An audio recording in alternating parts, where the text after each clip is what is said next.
Alright, today's the day for Spider-Man No Way Home. Oh yeah.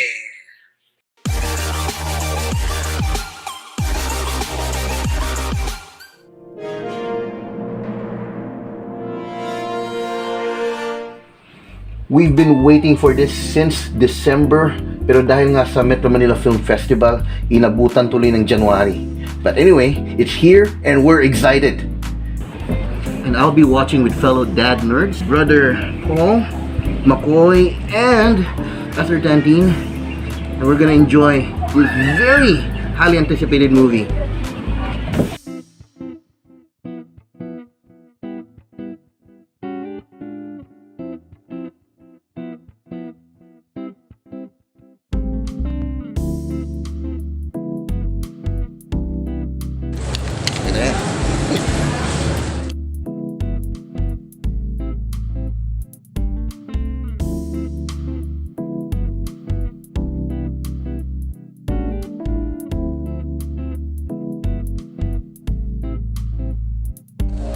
And here we are at the cinema area.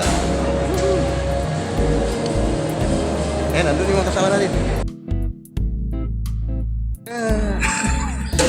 Yehey! Ganira mo? Oo, siyempre. Coverage natin yan, coverage. Parang narito na yata si Makoy.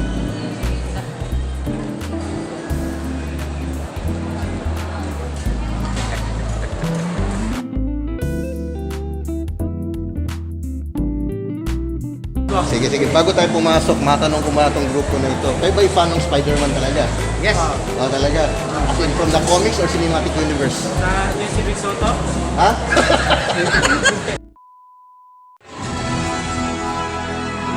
Bakit na tayo? 2 hours later.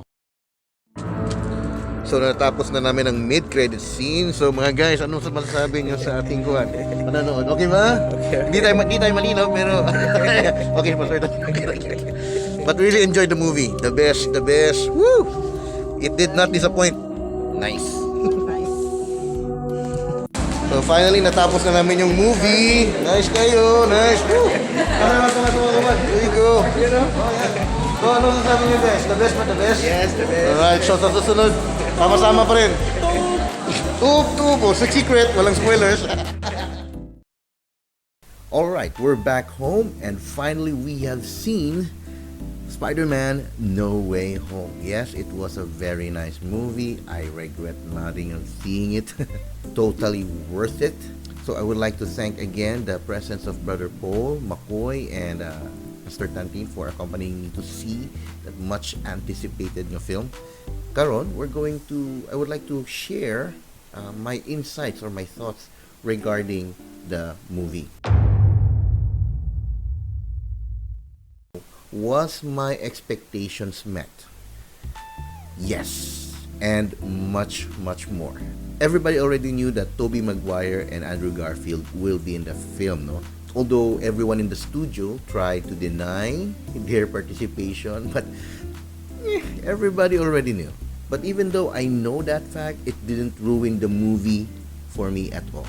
If naamangani ko'y lauman nga icing on the cake, I would like to see unta kanang, the Rent guy. Yung bitag Rent. That guy. I kinda miss that guy. But anyway, the movie was just excellent. What I love about the movie, I love everything about it. I love everything about the movie, especially the fact that it was not generally rushed.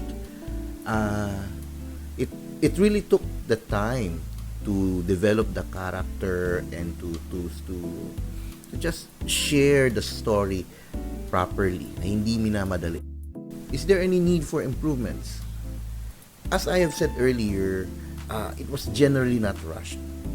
Except for that part na si Spider-Man, supposedly i-undergo siya investigation and trial.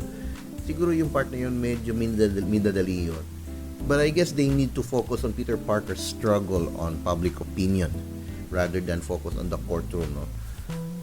It would be an interesting scene though, no? Especially with Mike Murdock, aka Daredevil, defending Peter Parker. And another thing na medyo hindi nag-sink in sa ako is parang, kung meron mang minadali gawas ato is, I think the death of Aunt May. I know that they want to set that up as a motivation for Peter Parker. Pero hindi ganun kalaki yung impact sa akin. I don't know. What are your thoughts? What are my favorite scenes? The arrival of the Spider-Man. Of course, Tobey and Andrew Spider-Man. Nag-wonder nga ako kung saan na nila pag-introduce sila in the movie, but I'm satisfied how they were introduced. Of course, I like the fight scenes, particularly their teamwork dito sa Statue of Liberty. I like also their interaction between the Spider-Man. And they also attempted those meme, no? Yung sikat na meme ng Spider-Man. I like the discussion between the three Spider-Mans regarding the organic webbing ni Tobey Maguire na Spider-Man. That was fun to watch. I also like the scene where Andrew Garfield's Spider-Man felt redeemed. You know, kung saan siya na-fail again, spoiler for the previous movie, kung saan siya na-fail sa pag-save kang Gwen Stacy. In this movie, Andrew Garfield's Spider-Man was able to save the beloved of Tom Holland's Spider-Man. That scene was iconic para sa ako as well. I really love that. So what is the takeaway aning movie? Of course, it is very entertaining. It will definitely satisfy the fan. The story of No Way Home is about second chances. Undeniably, the theme of Spider-Man No Way Home is about second chances. Yun yung hinahanap ng main Peter Parker, and it was also the thing that na-receive ng the other two Spider-Man. Franchise-wise, yes. But more specifically, another chance to save someone where he previously failed. That's Andrew's Spider-Man.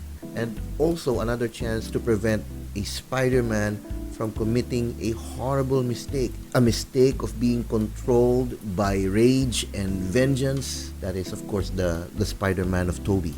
And of course, the same second chance was definitely given sa mga iconic villains ng Spider-Man. It was definitely a story of redemption and the price that needs to be paid for it.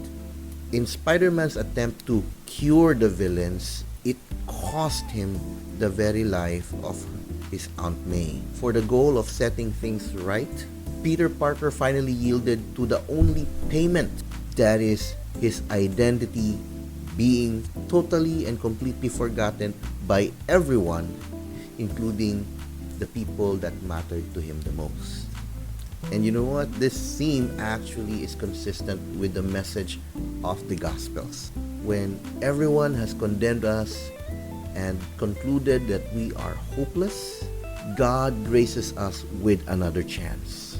Not through a forgetting spell, but by the cleansing blood of the Messiah, Jesus. Christ paid the ultimate price for redemption to be made possible. The only thing that is needed now is for us to fully yield our lives to Him in faith and gratitude. For those who would believe and receive Christ, God does more than give second chances. He literally makes the believer a new creation, no longer condemned, but set right before God. So in conclusion, what is my final thoughts about the movie? The movie was excellently made. It wasn't without a few rushed parts, but it was a fulfilling movie for me as a Spider-Man fan.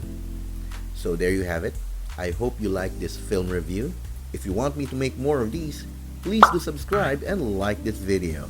So until next time, this is your Kuya Ron for the Rendezvous Review.